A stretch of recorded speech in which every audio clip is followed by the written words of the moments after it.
answering life's questions. It's the voice of Indiana County. It's WCCS 101.1 FM, AM 1160, WCCSradio.com.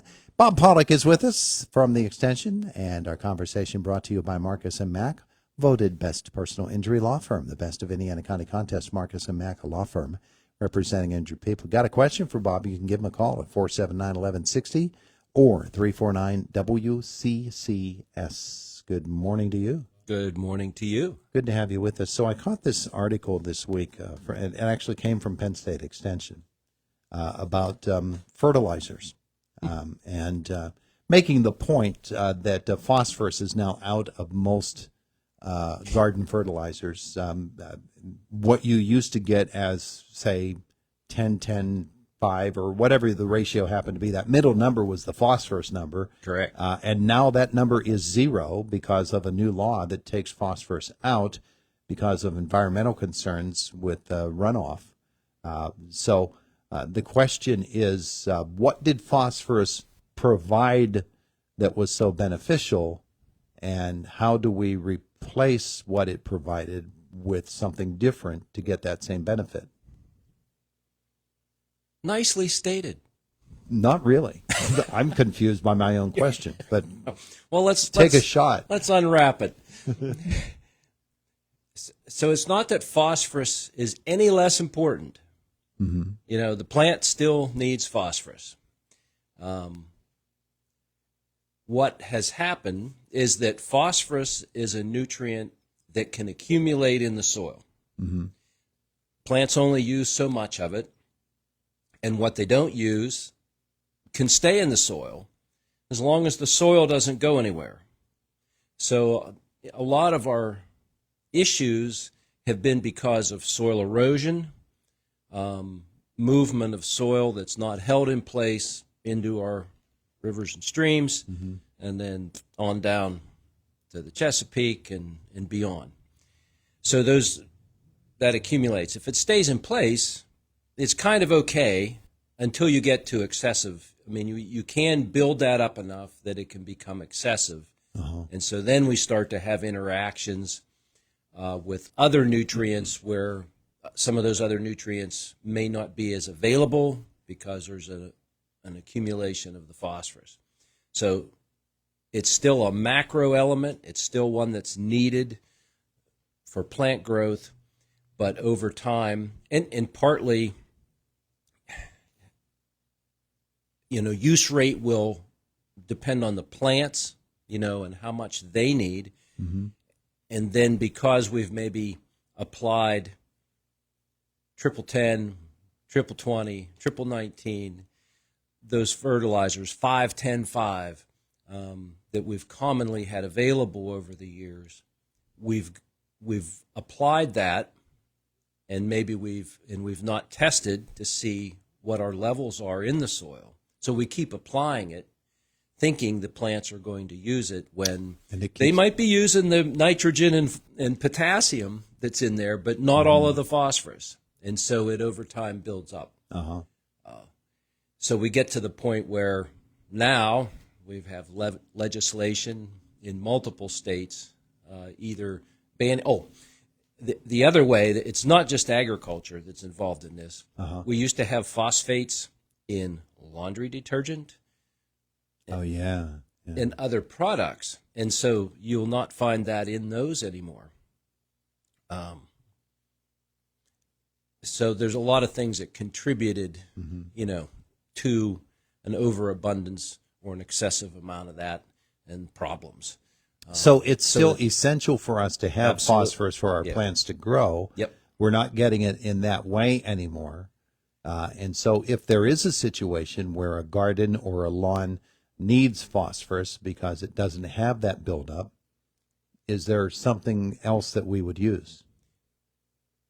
Yes, we can still use phosphorus. We just have to maybe get it by itself. So we can purchase nitrogen in various forms by itself, phosphorus by itself. It's a mined rock. Mm-hmm. And potassium by itself. Not as easy, not as readily available. Now, maybe it will become more available because it's not included in other things. We might start seeing products that, specifically when you need it. And these laws that are in place don't ban use of phosphorus, but you have to test to make sure it's needed or deficient and prove that it needs to be applied. And lawn fertilizers used to always have nitrogen, phosphorus. They may not have had it. It might have been, it doesn't matter what the percentages are, but they would have had nitrogen and phosphorus in there and no potassium, maybe a little bit of iron. And now we're just seeing where it's a 3100 or similar analysis on the container, which by law is required. So anybody that manufactures and sells fertilizers has to claim what's in that bag. Yeah, and you so gotta that's put how that ratio up there. Right. So they test that, whatever their product's going to be and whatever the combo is going to be, that has to be tested. That has to be stated on the label by law, and it's always by weight. So whether you buy a pint container, a quart container, a liquid fertilizer, granular fertilizer, the amount of nutrients in there are sold by weight. So those numbers are always percentages, and then you've just got to take that times the weight of the package to find out how much of that actual nutrient is included. So when we are thinking about it, I guess it really does come back to that soil test that we need to be taking and taking pretty regularly. So in soil testing, whether it's for a lawn or it's for inside an actual garden plot, what's the recommendation? Is that an annual test you should take? Is it every 2 years? When should you do that? You don't have to do it every year. I think you should. You look at what you're growing. How much of it? How much are you growing and harvesting? Because when you harvest a crop, no matter what it is, you're removing nutrients from there. It's not that they're going to waste. They're included in whatever it is you're harvesting. And then that gets, if it's for humans, it gets eaten. And then we process those nutrients and recycle them back to the system, as do animals. So it goes around. And so look at that and look if you're switching crops. You rotate. Maybe you have a plot where you just grow corn or you just grow vine crops or just tomatoes, and then you rotate that to a separate crop. Then it's good to test that soil so that you make sure that you're okay for the crop that you're going to plant, that everything's there. Not all of these garden plants use the same amounts, same quantities of nutrients. Like corn is a grass. And then we have, broccoli and cauliflower, completely different genus and species of plants which use nutrients. And then, of course, some plants we're using the foliage is the crop, and others are, the fruiting vegetable, et cetera. So I know in the summer or in the fall, you often talk about the benefit of a cover crop. When the gardens are all done and we're getting ready for the winter, plant a cover crop, and those cover crops actually do add minerals to the soil in which they're planted, which is the main benefit of having that cover crop. And so, what are some of the things that we can plant that we know are going to replenish the supply of nutrients in soils? And those cover crops will not only add nutrients, but they hold soil in place so that we can help to minimize erosion. That's a key thing right there, because we're talking about phosphorus moving off site. Most of the time that happens because it's attached to soil particles which get moved off the site. And then the organic matter benefit that those provide. Yeah. So, rye grain is a very common, fairly inexpensive grain that can be planted in the fall. It's hardy, so it overwinters. It'll germinate in September, October.